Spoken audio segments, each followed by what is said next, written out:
In this video, I'm going to share with you my 4-step process for how you can increase and improve your emotional intelligence skills so you can make more money in life, have better relationships, overall how you can just be on your purpose, be on your mission, achieve what you want to achieve in this lifetime. Because here's the truth, we are not taught in school, at least most schools, how to develop our emotional intelligence skills. These are our human skills that we are not taught about.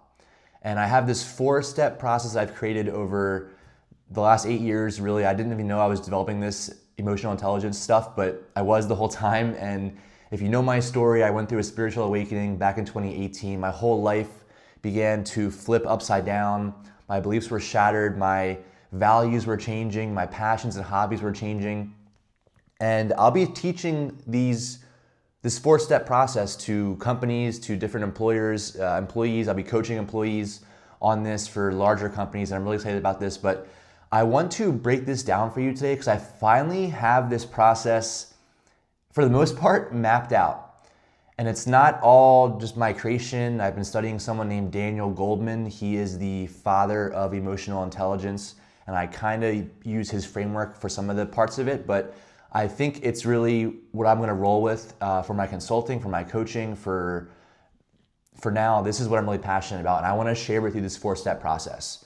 So definitely subscribe down below as well. This is my journey to consciousness. I am on a journey to discover, my highest purpose, to have a lot more freedom. I have a lot of freedom now and a lot of peace and abundance now, but I want to have more, and you probably do as well. If you're here, you are probably also on a journey of self-discovery, of becoming more of a leader, more of a teacher or a coach or a healer.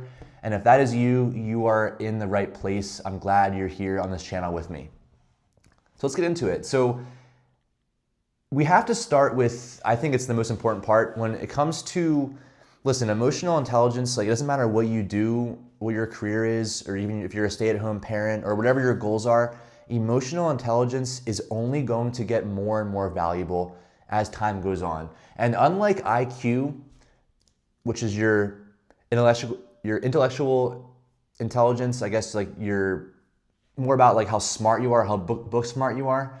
They say that the IQ normally is kind of stuck at a certain point after a certain age, whereas emotional intelligence actually can increase throughout your entire life. And it should, because as we mature, we go through experiences, we learn, right? We mess up, we fail, we study those failures, and we improve. So emotional intelligence has no limit. Every single year we can improve this, and this will help us socially, with business, or even just with our families, relationships, all these areas of life, it helps. All right, so I'm done selling you on EI. I think you know why it's important. The first part of the process to raising your emotional intelligence is self-awareness. We have to become aware of, number one, what do we actually want out of life? Like, what is our ideal reality? We have to start there. And why? Because a lot of studies have found that when people go to change, when people go to try and change their patterns, their beliefs, their mindset, their lifestyles, it's really tough because we often lack motivation. So we have to start with, number one, the self-awareness. And even in this first number one part, we have to start within that, what do we want out of life? And I'm not even saying just for business or your life purpose. I'm talking about the big picture. Where do you want to live? What do you want to be around? How's the weather? What do you see outside? Who are you with? The people? Do you have a family? Are you by yourself? Do you have friends around? Right? What do you do in your free time? What are you eating? What kind of foods do you have available at your house? All of these things, we have to develop this picture of what we want. What is our dream reality? And of course, quantum physics shows that all realities are possible. Your dream reality is possible, but it might not be very probable right now. It might not be very likely for you to achieve that right now. But that's not to say in 3, 6 months, 1 year, 2 years, 3 years, you cannot be there, because we're always shifting through these parallel realities. So what do you want out of life?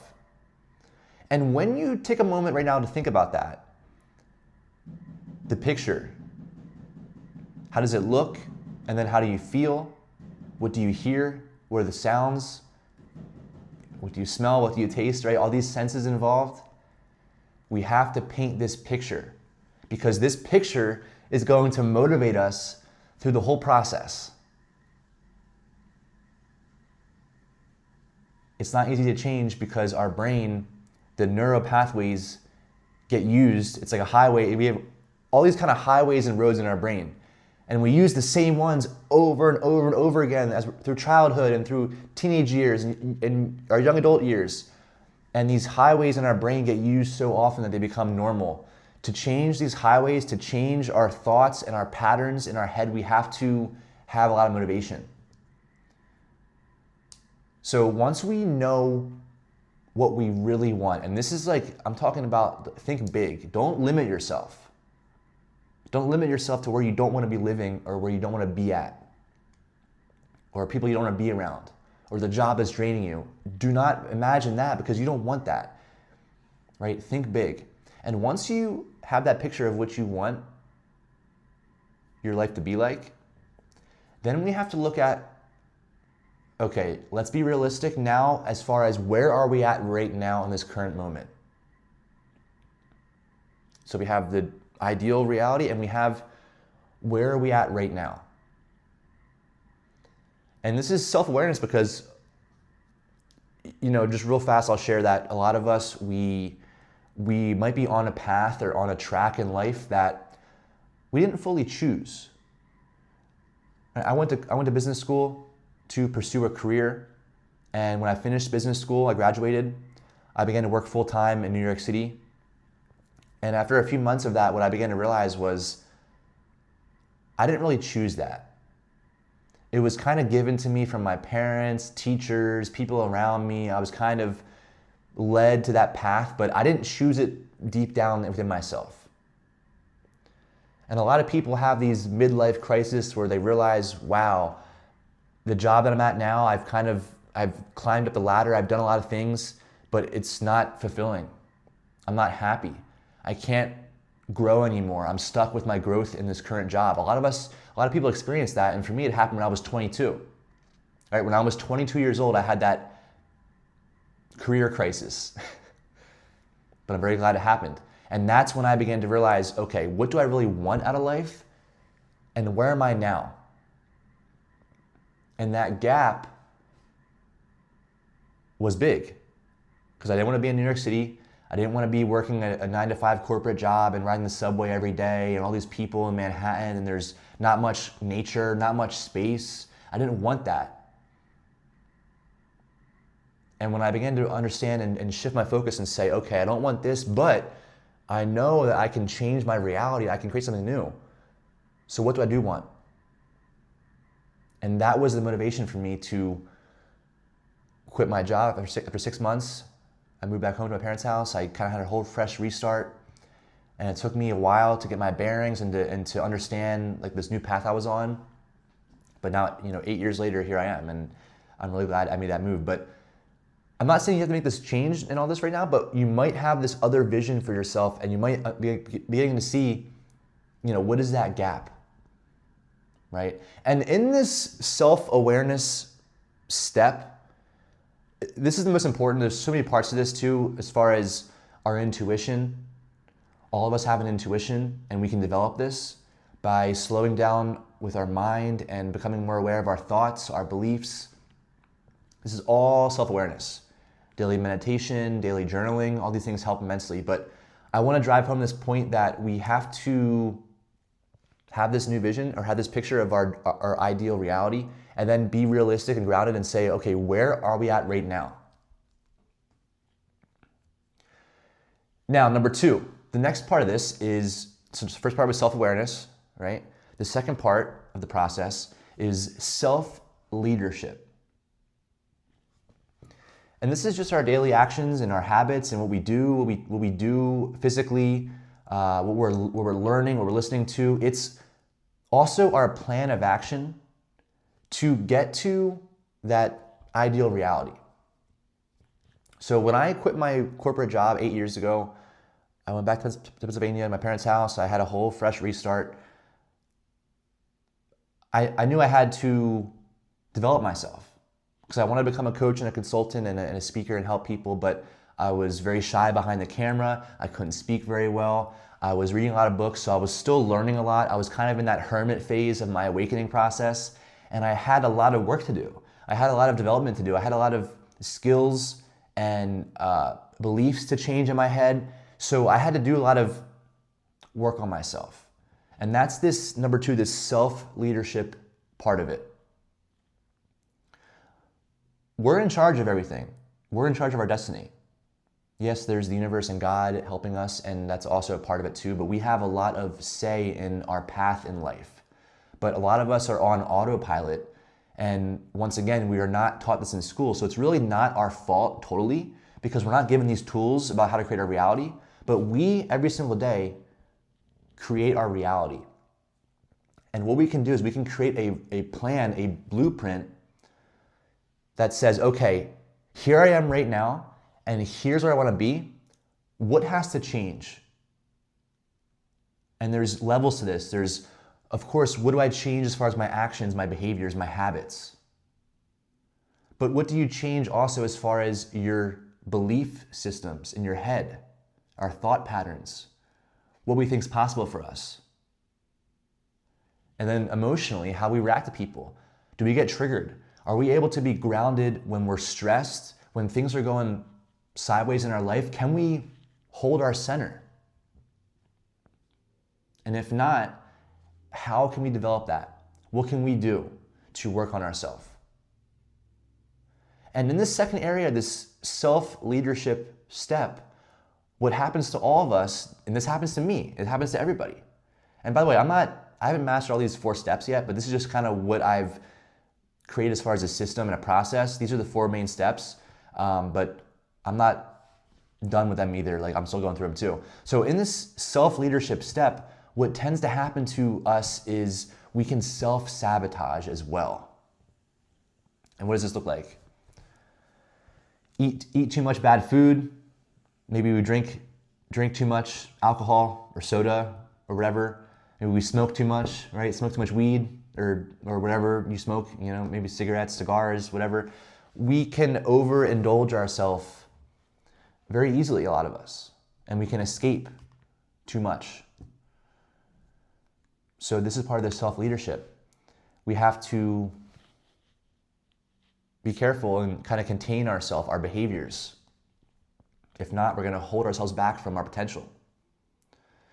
So this, of course, holistic health, like I mentioned, eating, drinking, our behavior, our lifestyle choices, everything, sleep, hygiene, everything as far as holistic health, because these things raise our energy levels. If we don't have enough energy, we cannot achieve our dream reality. So this self-leadership area is our habits, is what we're doing to change our actions. It's our energy levels for every single day. We all have a certain level of energy every morning, and you can raise that available energy every day with these habits, with understanding holistic health, how everything's connected as far as our mind, our thoughts are real, the energy around us, Wi-Fi, cell phone towers, TV, all these things impact us and our body, and they limit our energy centers, our energy reserves. So number 1, self-awareness. Number 2, self-leadership. All right? Number 3, social awareness. Okay? Social awareness.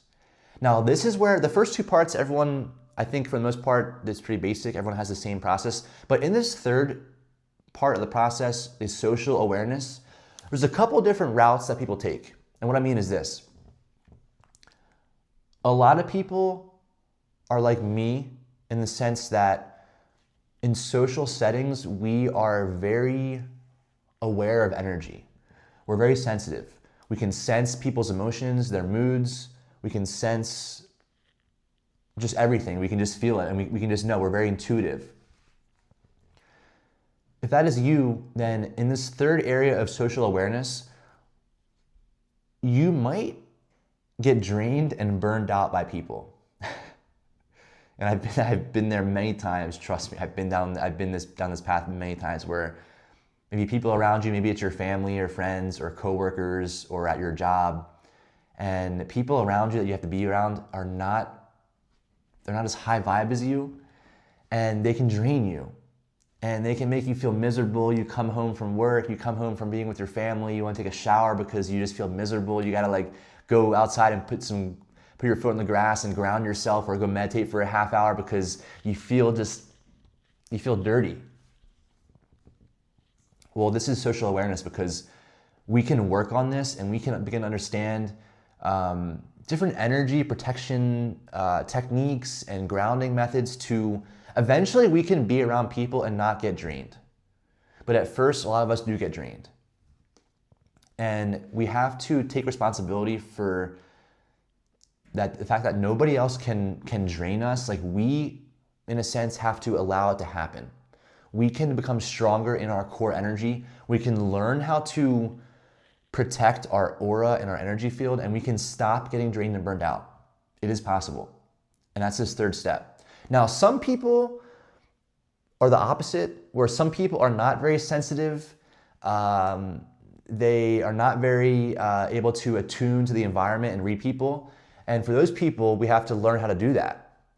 We have to learn how to sense people's emotions better, how to read the room better, and then how to react more appropriately, right? Those people might cause some conflicts because they can't read the emotions very well. They can't really sense people very well. But once again, that can be developed. You're probably in that first part, like I said, about being sensitive, being like I am, being sensitive, getting burned out a lot, but some people are the opposite. And this is the third step, because a lot of us want to maybe not be around people very much, or we kind of get, like I said, burned out very easily. But we came to this planet to have an impact and to help people. And if we're not able to be in social settings and be able to act appropriately and not get burned out and drained and be able to maintain our frame around people, if we can't do that, then we're gonna really be limiting our purpose and limiting our impact on this planet.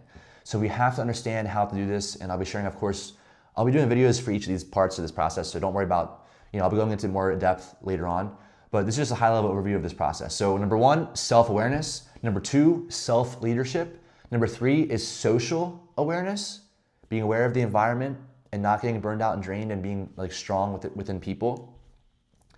And that leads to number 4. The last part of the process is social leadership. And this is how we take all the first 3 steps and we embody it and we begin to really serve people in our own unique way. There's no right and wrong way to serve people.